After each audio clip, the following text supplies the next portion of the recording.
Welcome back to Giants Latest. Hit that subscribe and thumbs up button to stay up to date on all things Giants. Today we are talking about cuts and roster moves that have been made this week. And then we're also going to talk about Gabe Davis because he did come in for a visit with the Giants. So let's go ahead and start with this. The Giants have started to make some cuts and they also made some new signings. So starting with the cuts, they cut two UDFAs, one of them which was safety Tommy McCormick, and the second one who is cornerback RJ Delancey. Now, those guys were UDFAs, basically came in for tryouts. They end up getting cut. So nothing really important there, but just wanted to call it out.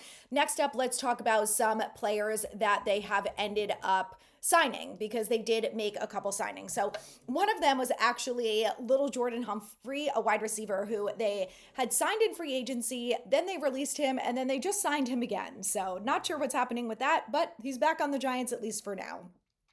Another signing that they made is cornerback TJ Moore. So he went undrafted. He actually was projected to go in round 7 or so, and then the Giants ended up picking him up. So he has some good experience in college. So let's talk about him a little bit. So he's 6 feet tall, 187 pounds.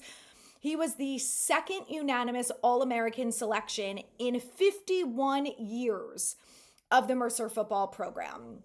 He was also the runner-up for the Buck Buchanan Award, which for those of you who don't know, is given to the National Defensive Player of the Year in Division I college football. So impressive, obviously had a good season. He started all 14 games in his final year of college. He recorded 64 tackles, 42 of them solo, 7 interceptions, and 13 pass breakups. In 7 games, he totaled 5 or more tackles.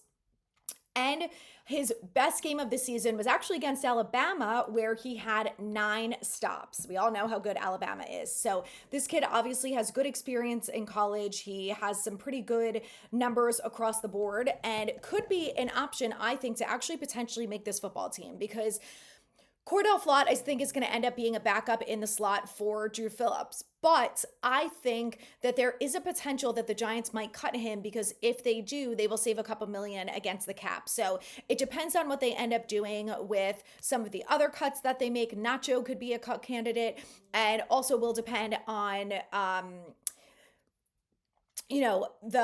what they do to free up some money. So I think they will restructure guys like Andrew Thomas and Dexter Lawrence, even Brian Burns. So if they do things like that, they will be able to save some money against the cap without having to go ahead and cut players. So will be interesting to watch. We'll see some of that over, I would guess, probably the next month or so. And especially once those June 1st cuts happen, I think that's probably when we will see what the Giants end up doing if they end up releasing anyone. So a date to watch, June 1st, is when all of that is going to be going on. So stay tuned. We'll get into that a little bit later. Let's talk about wide receiver Gabe Davis because obviously he comes from the Bills. We all know the Giants are sometimes the Southern New York Bills.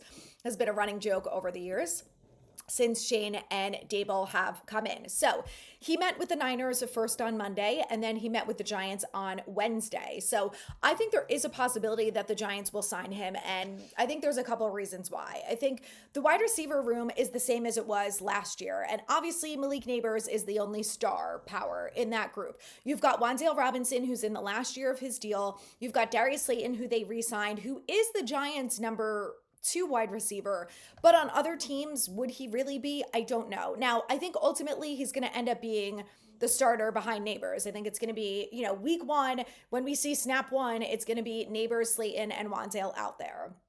But the thing that I like about Davis is, he will give the option to rotate the wide receivers a little bit more. I think it will give Jalen Hyatt some good competition. He obviously has a lot of experience. He knows the system. He's familiar with Dable and Shane. If they end up signing him, it obviously proves that he fits all of their things, right? He's smart, tough, dependable. He's intelligent. He's going to be able to work around the playbook. He's a veteran. We always know that they are so focused on having veterans in these different positions. And I think wide receiver is no different, especially when,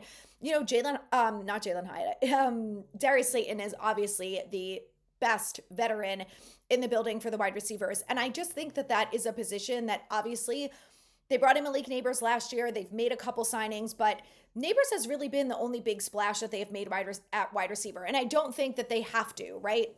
It's not a position that they need to be spending a ton of money or do anything crazy for. But I think that bringing in someone like Davis is an affordable option and gives you the opportunity to rotate the wide receivers and upgrade that group a little bit, without spending an arm and a leg like they would have had to do maybe with someone else in free agency. So let's go ahead and just talk a little bit more about Davis. For those of you who don't know, so he's 6'2", he's 225 pounds. He was with the Bills, he was drafted by the Bills, and was with them from 2020 to 2023. And then he was with the Jags in 2024. His total stats as of last year: 183 receptions for 2,969 yards and 29 receiving touchdowns. He also set an NFL record for the most receiving touchdowns in a playoff game with 4. So shows up in big games, which is very important. And look, I just think Jacksonville had a lot of issues last year. Obviously, Trevor Lawrence got injured. Doug Peterson kind of sucks as a head coach. There's a lot of turmoil over there in the organization as a whole. And I just think that he wasn't utilized correctly. They didn't take advantage of him in the ways that they could have. So I kind of just think that's really why he had a down year.